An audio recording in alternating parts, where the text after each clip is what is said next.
Everyone welcome back to my channel. আজকে সুজি দিয়ে তৈরি করা যায় এমন একটি নাস্তা রেসিপি শেয়ার করব। এটা তৈরি করার জন্য খুব বেশি টাইমেরও প্রয়োজন হবে না এবং খেতেও দুর্দান্ত লাগবে। সুজি ও তালের রস দিয়ে বানানো হুবহু আতা ফলের মতো এই রেসিপিটি খুবই মজার হওয়া সত্ত্বেও খেতে ইচ্ছে করবে না, কেবল সাজিয়ে রাখতে ইচ্ছে করবে, এতটাই সুন্দর হয়। এই পিঠাটি যদি কোনো স্পেশাল পার্সনদের বানিয়ে খাওয়াতে পারেন তাহলে শিওর ওনারা সারপ্রাইজড হয়ে যাবেন। তাহলে চলুন আর দেরি না করে রেসিপিটি শুরু করা যাক। এখানে আমি একটা নারকেলকে গ্রেট করে নিয়েছি এবং সাথে নিয়ে নিয়েছি গুড়। নারকেল এবং গুড়কে একসাথে একটা ফ্রাই প্যানে করে ভেজে নিচ্ছি।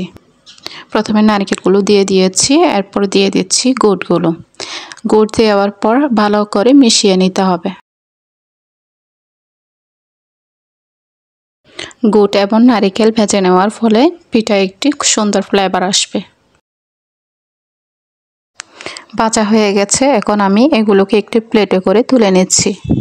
ঠান্ডা হওয়ার সাথে সাথে গুড় নারকেলের সাথে জমে যাবে। ডো তৈরি করে নেওয়ার জন্য এখানে আমি 1 কাপ তালের কাপ নিয়েছি এবং 1.5 কাপের মতো তরল দুধ নিয়ে নিয়েছি। চুলায় একটি ফ্রাই প্যান বসিয়ে দিলাম আর এতে প্রথমে তালের কাঠগুলো দিয়ে দিচ্ছি।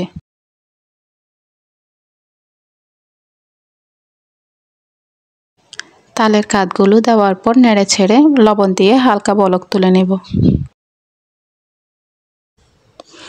এখন এর মধ্যে দুধগুলো ঢেলে দিয়েছি এবং দুইটাকে ভালো করে মিশিয়ে আবারও বলক তুলে নিচ্ছি। দুধগুলো ফুটতে থাক, এদিকে আমি ডো তৈরি করার জন্য 1 কাপ সুজি নিয়ে নিয়েছি। সুজিগুলো ছাঁকনিতে ছেলে একদম পরিষ্কার করে নিয়েছি। এখন এই ফুটতে দেওয়া তালের রস এবং দুধের মধ্যে অল্প অল্প করে সুজি দিয়ে দিচ্ছি। অল্প সুজি দিব, নাড়তে থাকবো। নেড়ে ছেড়ে মেশানো হয়ে গেলে আবারও কিছু সুজি দিয়ে দিব। এভাবে সম্পূর্ণ 1 কাপ সুজিকে এখানে দিয়ে দিতে হবে।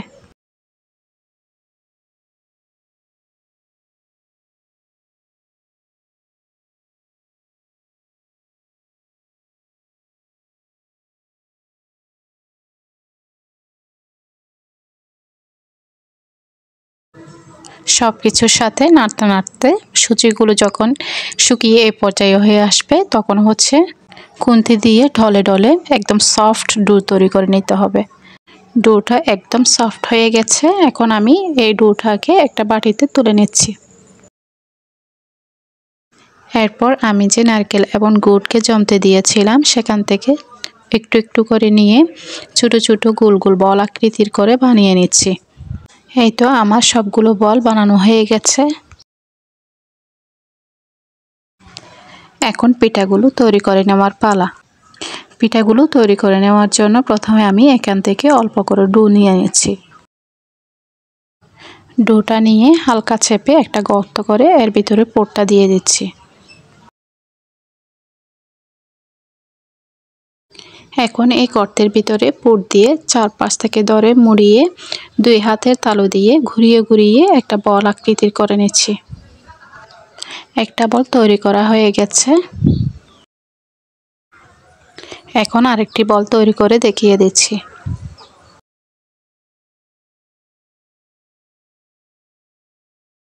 দেখুন, এভাবে আমি একটা একটা করে সবগুলো বল তৈরি করে নিয়েছি। এরপর আমি এখান থেকে গুনে গুনে 6টি বল নিয়ে জড়ো করে নেব।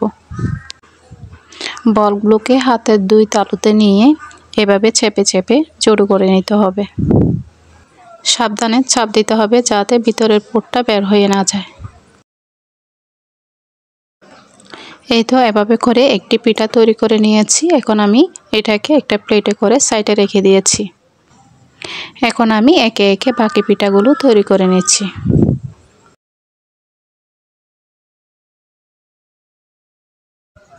এভাবে একে একে সবগুলো পিঠাকে আতা ফলের ডিজাইন করে নিয়েছি। এখানে মোট 5টি পিঠা হয়েছে। পিঠাগুলোকে ভাপে দেওয়ার জন্য এরকম একটা স্ট্রেনারে হালকা তেল লাগিয়ে নিচ্ছি যাতে পিঠাগুলো নিচের দিকে লেগে না থাকে।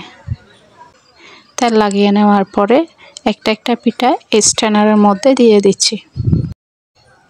1 ইঞ্চি দূরত্ব করে পিঠাগুলো দিয়ে দিয়েছি। এখন এগুলোকে ভাপে বসিয়ে দেব। পিঠাগুলো ভাপে দেওয়ার জন্য আমি এখানে কিছু পানি ফোটাতে দিয়েছিলাম। ফোটানো এই পানির উপরে পিঠার স্ট্যান্ডটা দিয়ে একটি ঢাকনি দিয়ে দিলাম।